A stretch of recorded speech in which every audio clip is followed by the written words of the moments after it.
Hello, everyone, and welcome back to the Ladies Room Talk Show. I'm Clarissa Kenty, your Kingdom Concierge. Happy Monday, everybody. I am so excited about today. It's a great Monday. The sky is beautiful. It didn't rain today. It was just a gorgeous and beautiful day, and I hope that you enjoyed your day just as much as I enjoyed mine. It was great. Fairly cool, fairly chilled for the most part.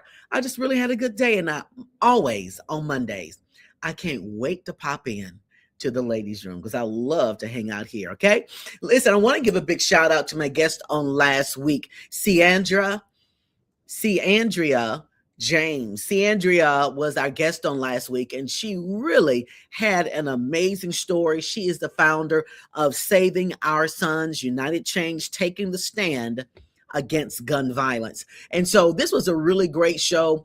We talked a little bit about her losing her son, and she's talking about the nonprofit that she's starting. And not only is she helping people who, young boys who may have really fall victim to using guns or may have implemented in some type of way, but she's also talking to those young kids in school now, encouraging them, supporting them, empowering them even. So it's really a great initiative. And guys, listen, I recommend you get her to come out to some of your organizations, get her to come out to some of your churches, your schools, your private schools, whatever you're associated with young people. Bring out Ciandria James. And if you missed it on last week, feel free to go back to the Ladies Room Talk Show and scroll down to that live and to get all the information that you need and her contact information. Because truly, if you missed it, you missed half of your life. It was a really good show.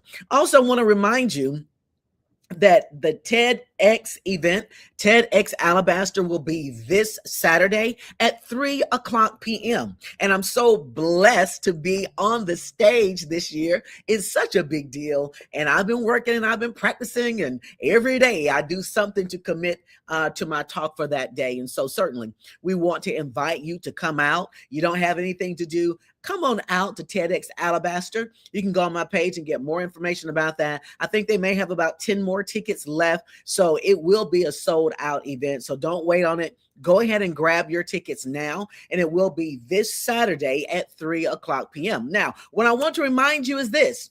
You cannot be late to this event. Why? Because at exactly 3:00 p.m., the doors will close and they will not open the doors up until the next cluster of speakers. So you may miss who you're coming to see during that first cluster if you are late. So make sure that you're on time at the TEDx Alabaster event. Get there on time because the doors will close at 3:00 p.m. and that will be it until the next cluster of speakers. And you don't want to miss who you're coming to support because nobody knows who's, when you're set up to go in. So don't miss that. Okay. Now, our guest we have tonight, listen. If you're just popping up, you want to go ahead and share this. It's going to be a really, really good show. Hey, Vonda, how's it going? Welcome to the Ladies Room, lady. Thanks so much for popping in. Love you. She's always a great supporter. And guys, listen, we have a guest here tonight that's going to share her story. And I get a little emotional talking about it because we were able to talk in the green room before she came in, and she shared a little bit with me. I think she's probably my new hero.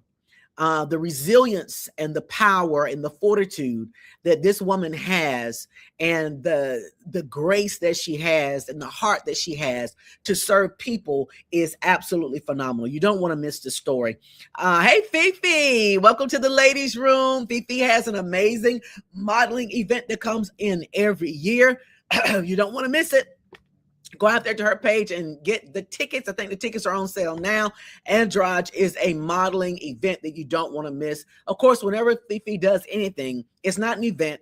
It's a phenomenal experience. You can pay me later. Cash at me later, Fifi. All right, guys. We got Demetruis English coming into the ladies' room here tonight. Demetruis, how are you doing today, lady? I am doing great. How are you? I'm doing good. I'm so honored to have you on the show tonight because of what you're going to be talking about. I'm just elated. Demetruis, guys, is coming to the ladies' room. Her story is simply phenomenal. Demetrius has served 13 years and 9 months. And she'll talk about that 9 months. She said, don't leave the 9 months off, but 13 years and 9 months behind bars. And I want her to tell her story. And I want her to talk about how God is using her now on the other side to really help people. So, Demetrius, first of all, welcome to the Ladies Room Talk Show. I'm so excited about you being here. I'm glad to be here. Thank you for inviting me. Yeah. So let's tell us your story. What happened? How were you arrested? What happened? Okay, in 2008, um, me and my sister-in-law had a altercation. The way it didn't start in 2008, it kind of went back, and it was a lot of, um, I forgive you, I don't, I forgive you, I don't, and it kind of built up. So I learned if you say you forgive somebody, really forgive them, because if not, it's gonna pile up and pile up and pile up till it come out the wrong way. Well, on the day I got arrested, um, I let anger take me somewhere that it shouldn't have took me. And I went to her house with a loaded gun, and she got shot along with another lady, and I got sentenced to 20 years in the Alabama Department of Corrections, and I served 13 years and 9 months. I took the plea because I knew I had did it. It wasn't nothing I was proud of. It had happened, so I wanted to take the plea and go ahead and um, serve my time and get it over with and come on back. Didn't know I was going to be gone that long. My lawyer had said, "Well, you take this plea for 20 years, you may do 7," but that's not what God wanted to happen. So I went up for parole after I did 10. I was denied, sit out for 3 years, and I knew I told my family it's not time. I mean, God's not ready for me to come out yet. Something else He want me to to finish in here. So exactly 3 years after that, I was able to come home on community correction. And one of the uh, one of the things I can say that I learned from that is forgiveness. Mhm. Um, be sincere, give it to God, and be sincere when you say you forgive somebody. And don't hold grudges. Don't let it pile up. Um, and if you're gonna be for somebody, be for them. If you're not, you're not. I mean, we're adults. We're grown. We can agree to disagree, or we can, you know, go on. Um, and I'm married to her brother. We've been married 38 years. By the grace of God, He held our marriage together. Um, and one thing He told me when it happened is we got married. Well, I married you for better or worse, in sickness and in health.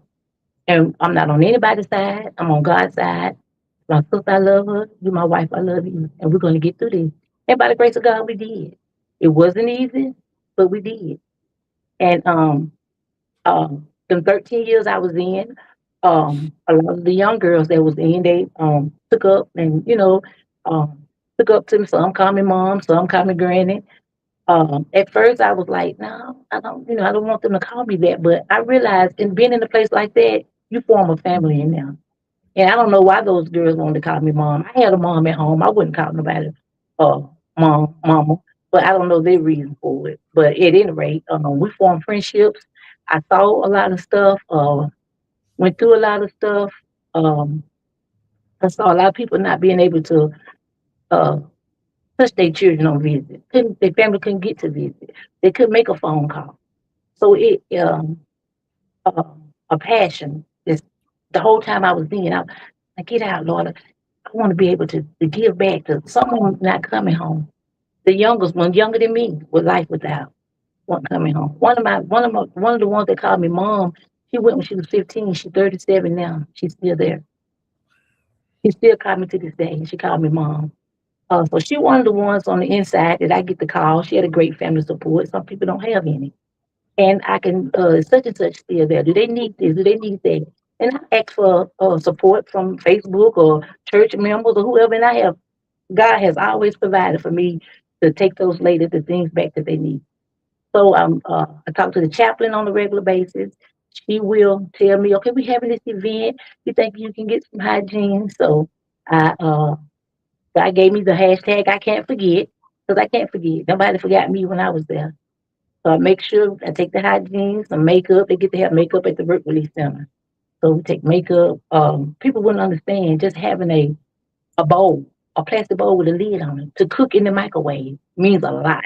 So I take bowls, cups, coffee cups with the lids, the plastic, and it just gives me great pleasure to be able to provide those things for those ladies. Because I knew we would be so happy when we see a church come in for Christmas with the little bags with free world stuff in it that we call it. Because what they sold on the canteen was high and it wasn't good stuff. And the lotion you still was gonna be and it costs $6 and $7, $8 for a little bottle, and it wouldn't do nothing for you.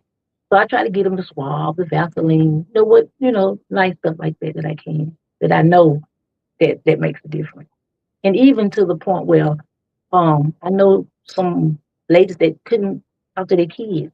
I'll put money on their phone so they'll be able to call their kids.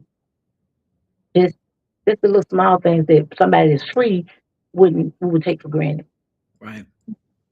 So, Um I like the fact that when you got out, you didn't forget. I like that because you have some people who get out, they don't ever want to go back. They don't want to think about that place anymore. They don't want to think about the people in the place anymore. If the furthest they can get away from that, the better off they're going to be. And so for you to be able to have that heart that you're still connected there and you still care and you do remember. I think this is probably one of the most clever names of an organization. Hashtag I can't forget.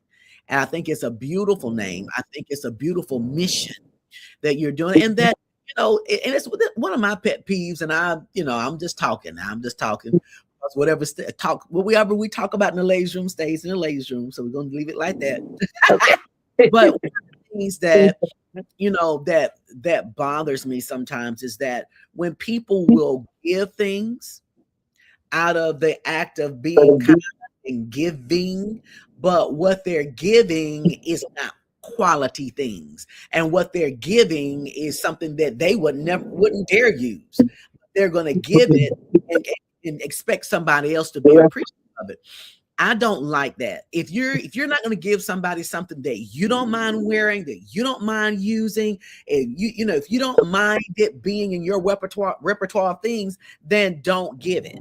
And I know people think, well, they should just be glad to get anything. No. Would you be glad just to get anything? No. Treat others as you would have them. You do unto others as you would have them do unto you. Treat folks the way you want to be treated. And so I like the fact that you're putting the time in and saying, okay, no, we're not just going to get this lotion. We're going to get quality lotion because lotion is designed to moisturize. And if you're an African American family, ashy. Now, if you're not Black, you may not know that term, but ashy means extremely dry and flaky skin. So we want to make sure that these items are comparative or comparable to what we use as Black women. That's right. And so I like the fact that you're doing that. I like the fact that you remember that when you were there, you remembered their situations. Demetruis, and then I'm going to talk some more. Sometimes when you're talking to people, they don't listen. They hear you, but they're not listening. So you can ask them to recap what you said. And so, I don't know, what did you say again, or what you said? People don't listen, and so what you're telling me is that you listen when you are behind bars. You listen to the women of their woes, and just in casual conversation saying, "Hey, I can't afford to talk to my kids." You remembered that, and you were able to give back. So let's talk a little bit about your program. Hashtag I can't forget. Is this a 501c3? I'm working on that. It's not one yet. I just been doing it by asking God to lead me who to ask for donations, getting on Facebook. I'll get on there. It's your girl Missy. It's time for my girls to feel special for Mother's Day. Right. And I had God done more than enough. Every time since I've been home. I've been home. It'll be 5 years in October, and I've been doing it every year by the grace of God since I got home. And they actually we do it 2 or 3 times a year. Mother's Day, Christmas, and then sometimes the chaplain I just have a event to make the ladies feel special. Right. Just have to make them feel normal, and we'll get up some stuff. And it's not just hygiene. It like I said, makeup, bowls, stuff they can cook in, coffee cups, just stuff to make you feel, little normal. So now you said something, stuff that they can cook in. Did you say cook? Yeah, because a lot of times the food is in the kitchen is not good because the people that's in there cooking, they're not really caring about how they fix it. So it's not good. So a lot of the food that they get in the food boxes or off the commissary is cooked in the microwave. Cook whole meals in the microwave, bake cakes in the microwave. So to have good bowls with lids, they rather have that sometimes than the lotion. I'm just gonna be honest. Well, Especially ones. and Demetrius, this is one of the things that's very beneficial by you coming out and telling your story, because the ignorance of those of us, and I'm saying us, we don't know. We think I never knew that you guys could cook in there. I didn't know. I just thought that whatever was served, what was served. I didn't know that there was the opportunity to even do that. So, and most people who like ignorant, who like intelligence and wisdom, would assume that that's not one of the things. They think that, you commonly think about the soap, the body wash, the vaginal washes, the deodorant, the hair products, and all of that. You don't even think about cooking utensils.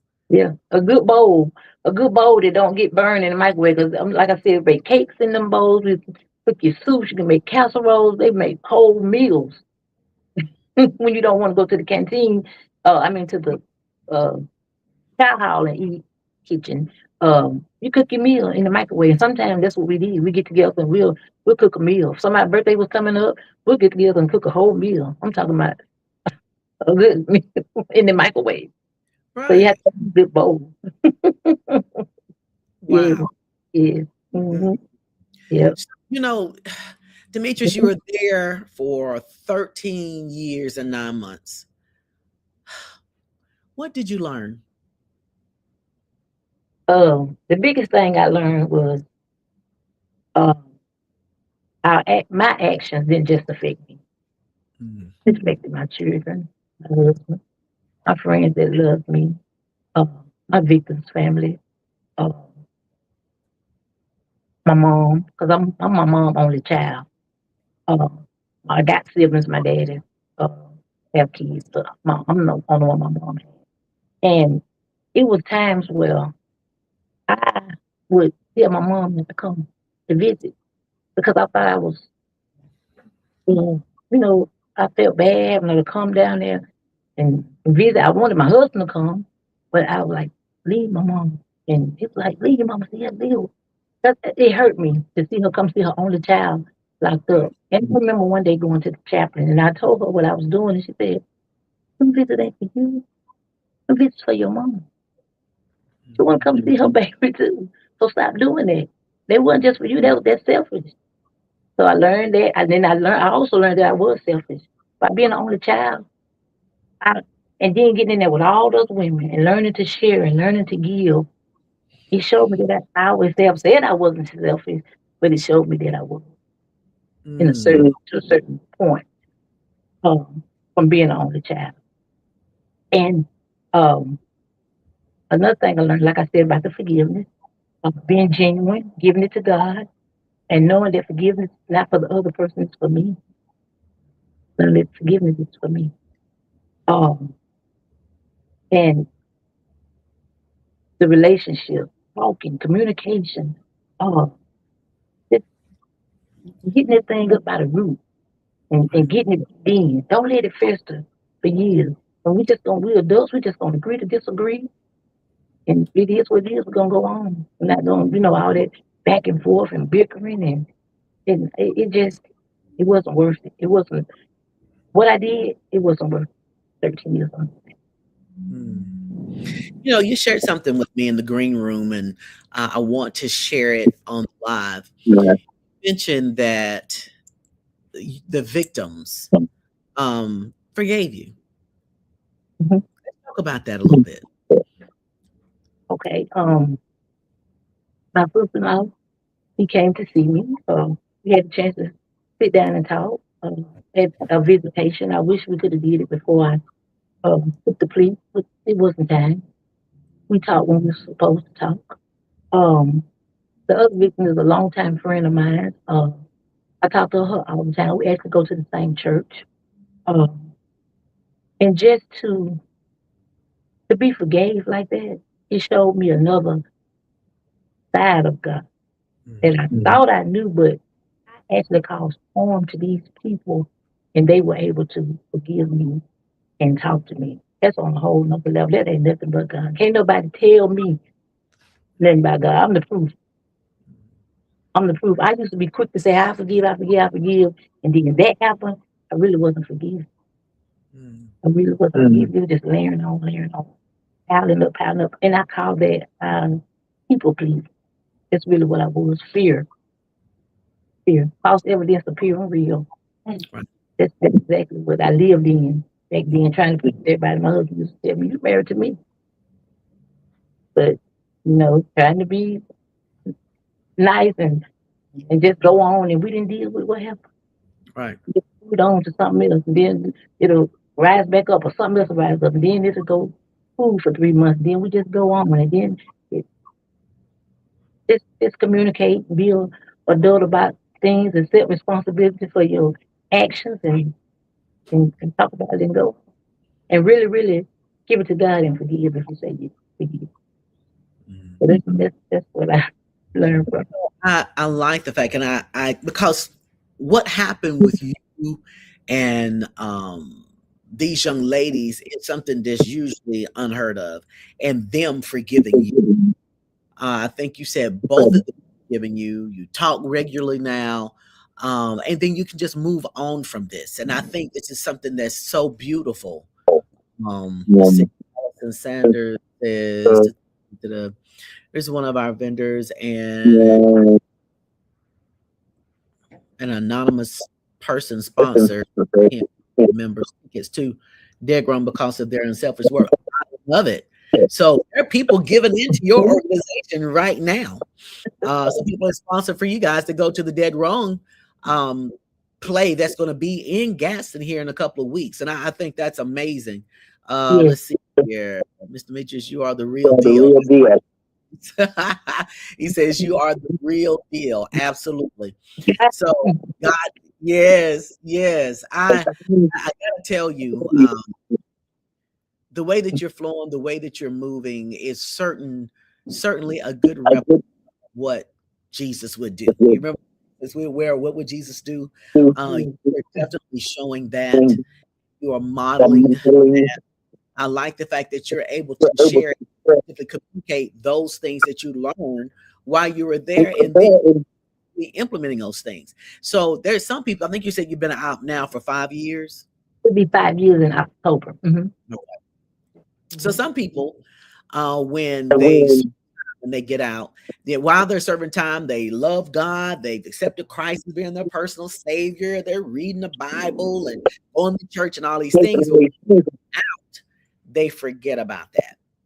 They're no longer interested in that. That's just what they did when they were incarcerated. I like the fact that not only are you continuing to do the things that you've learned, but you are, this is something that you do every, like 2 or 3 times a year. And it's not just something that you just want to do one time, because you know the need. You know what the needs are of these young ladies, and you truly care about them. So, Demetrius, tell me, how can people get money to you? How can they get these donations to you? For, I know you said it's more than just feminine hygiene utensils and Tupperware and microwavable type things that ladies can use there. How can people get this if they're going to be getting tangible things? And then if it's monetary, how can they get these monetary items to you? I have a Cash App. It's hashtag I can't forget 13. Um, Facebook, Demetrius English. Um, Time Demetrius English. And if they just want to pick up some items, I sometimes post a list of the items they can have, because I was there, so I know what they could get. I don't want nobody to purchase nothing they can't get. So I usually put up a approved list that they could get, and I'll come and get them. I'll meet them, I can get them. Sometimes when I'm doing the drive, I have a box on my porch, and they can just bring them by and put them in. So that's how I've been doing it. Okay. All right, Yeah. great. And so, Demetrius, if you could forward that list to our executive producer of the show, you've been talking to her regularly. If you can get that list to her, we'll go ahead and put that on our Facebook page, the Ladies Room. We'll put that list on the Ladies Room so that people will know exactly what they can and cannot get, and then how to get that information to you. Okay. Like, Okay. okay. All Okay. right. So before we go here tonight, Demetrius, you've shared some wonderful gems here tonight. I'm so inspired by your story and what you're sharing. If you could share with people, give a word of inspiration or encouragement. I'm going to bring you full center. You'll be on the show by yourself for a second, and I'll come back on.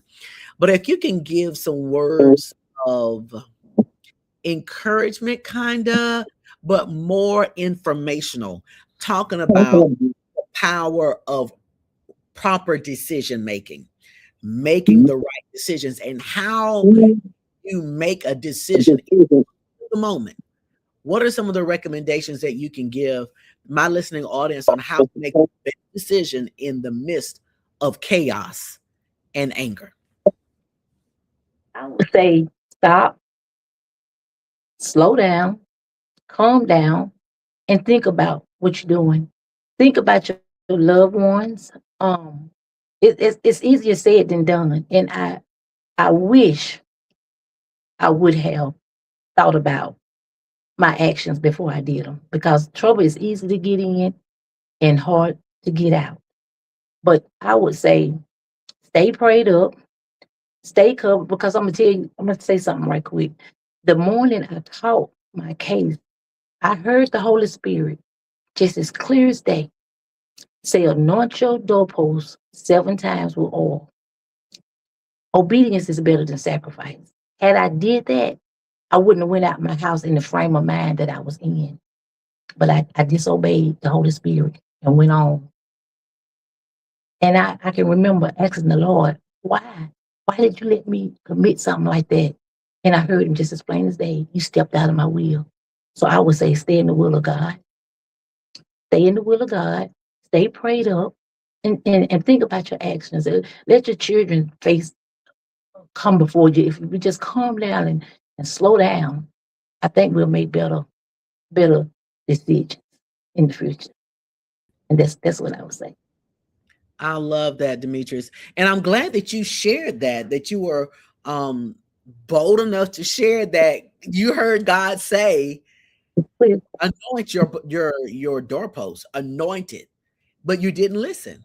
So I'm interested in knowing what kept you from obeying the voice of God, and right in that moment, what stopped you from doing that? Anger, Mm, uncontrolled anger. I had been up all night, overplaying it in my head, overplaying it in my head, and I was gonna go over there and try to say, you better leave me alone, like a scared taker. The enemy had other plans, mm, uncontrolled anger.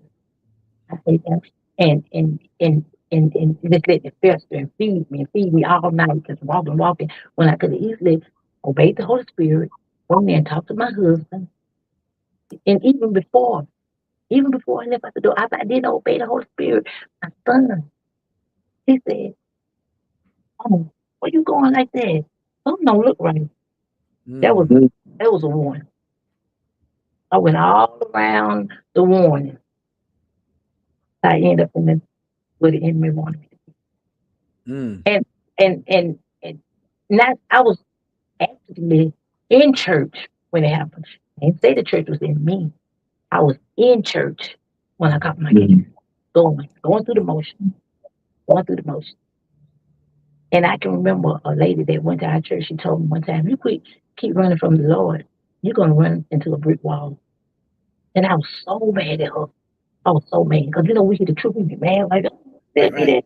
that, be that." Mm, I got to the back of Tutwiler and see nothing but brick. It came back. That's what that brick was. Ran right into it, like she said. mm. And that's what my transformation started today. Got to prison and saw that brick wall that she told me I would run into if I kept running from the Lord. And I can remember Apostle Wright was my pastor at the time. He had prophesied over me years before that happened. He said, "You're going to bring men and women to Christ." I know the men and women will be so well.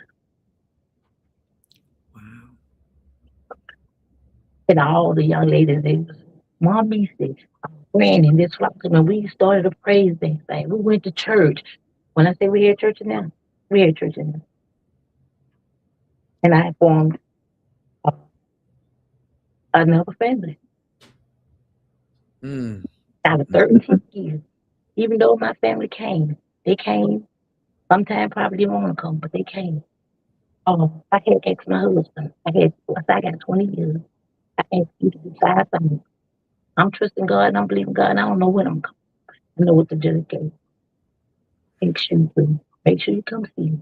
Make sure you keep money on the phone. Make sure you respect my house. Make sure you respect my kids. And make sure you come to visit. And he did. On the 13 years, by the grace of God, he missed 2 visits. And Mm. one was sick and the other because the car broke down. And I can remember the officer saying, "The officer still coming English." After 2 years, they drop off. I said, "Ain't never God. It ain't never God." I ain't saying it was easy for him. Because I know he heard it. You stay with her, she shot your sister. I know he heard it. I know he did. Right. No, but it was grace of God. Mm. Mm. Oh goodness, Demetrius, this is so good tonight. Just to talk about making sure you mentioned something about obedience is better than sacrifice, and being obedient to hear the still small voice. That's the thing. Sometimes I think Allison may have put in there anger is a ferocious seducer. Anger was speaking louder than God's voice at the time. And sometimes we can't go with the volume of the voice. We got to go with the content of the voice, from whom the voice is coming from. And so we know who is speaking. Even in the midst of rage, we will lean and lean over to the voice of reason, Mm-hmm. to the voice of peace, and to the voice of love. And so I love the fact that's the first thing you said. You just did not listen to God. He was already talking to you. And so and I think that's good for a lot of people, especially people who deal with some form of anger. And when they get mad, they see red and black and all of that. And we all have our breaking points of when I've been in spaces when I have just been, all I saw was red. But we have to really put our flesh under subjection and not allow that anger to cause ourselves. We get out of ourselves. Demetrius, thank you so much tonight, just for sharing. This Thank you for having me. girl, this has been so powerful. Those of you who are coming on and you're just listening it, be sure to share this live to your network of friends. Demetrius is really sharing some powerful information about her being incarcerated and then what God has done for her by getting out. She's been out for almost 5 years now. She served 13 years at Tutwiler. Now she's out. Now she has this amazing organization called hashtag I can't forget. Mm-hmm. Hashtag I can't forget. She can't forget. I And can't now forget the other bad. huh? I can't forget the good or the bad because it was some bad days. Absolutely. Absolutely. And all of that lets us know that you're still connected and you still want to help. And you want to be a beacon of light in a place that could appear to be so dark. So, Demetrius, thank you so much for what you're doing. Thank you for giving back to your community, going back to your family. And you mentioned that is an extension of your family now, and going back and giving. Guys, listen, if there's anything that we can do to give, go ahead and get onto that Cash App. It's $ I can't forget 13, the Cash App that you can give money and resources. Also, we're going to be going into the ladies' room probably here tonight, or as soon as Demetrius sends over that list, we will go ahead and post that list inside the Ladies Room Talk Show on that page so that you will know the items and things that you can get. And then the instructions will be there too on how you can get these items to Demetrius. Demetrius resides in Gadsden, Alabama. So we do have listeners that are in Gadsden who listen to the Ladies Room faithfully. So guys, let's go ahead and get this live to your network of friends in Gadsden. Also make sure that we are giving the information that we need so that we can continue to help Demetrius with her efforts as she goes 2 or 3 times a year to help the women in Tutwiler. Demetrius, do you have any final words for tonight before we go? I just want to say again, thank you for having me on and listening to my story. And I would like to give a shout out to my pastor and first lady, um, Pastor Steve and Lady Rita Smith. Um, During my incarceration, they showed one of the ladies that was injured. One of my victims was Pastor Steve's sister, and they never stopped talking, communicating. Welcome. I go to church there now. Welcome me back with love. Um, I think that was coming back and being able to go back and fellowship um, after causing their family pain. Also, was another layer of God's forgiveness again. So I just want to give them a shout out. They're great uh, leaders, and I just love them. So I just want to give them a shout out. New Destiny Christian Church, Pastor Steve and Lady Rita Smith. I love it. I love it. And these pastors are definitely showing what they teach and what they preach. Yeah. It's such a wonderful thing that they're able to do that there at the church. So I want to give a big shout out to your pastors there. Allison says Jesus identifies with prisoners in Matthew 25 and 36 and 40. Jesus says that when you visit or care for someone in prison, you're doing it directly to him, and he counts it as righteousness. He counts it as righteousness. So you're right in line with what God has commissioned us to do, and says that when you do it, this is the posturing that it puts you in. So Demetruis, again, we love you, sister. You definitely have you giving you the virtual key to the Ladiez Room Talk Show anytime you need it. And when you get that book written, because I'm speaking that into your life right now. I receive it. Right now. Hashtag okay. Yeah, that's the picture on the cover gonna be the half and half. Oh yeah. Hey, don't tell them that. Don't tell them that. Don't tell them that. That's our secret. That's our secret. You go wow with that, huh? You go wow with it. Okay. Let me know if there's anything you need from me to help you get that book out, but you need to get it out. Your story is powerful. It's powerful and needs to be told. So I'm looking forward to it. I want to have my autograph book by you, talking about my bestest BFF, all of that. I want that in the book. So again, my sweet sister, thank you so much for hanging out with us tonight, and thank you for sharing the Ladiez Room Talk Show. We really appreciate it. Thank you. You're welcome. All right, guys, that was Demetruis sharing her story with us tonight.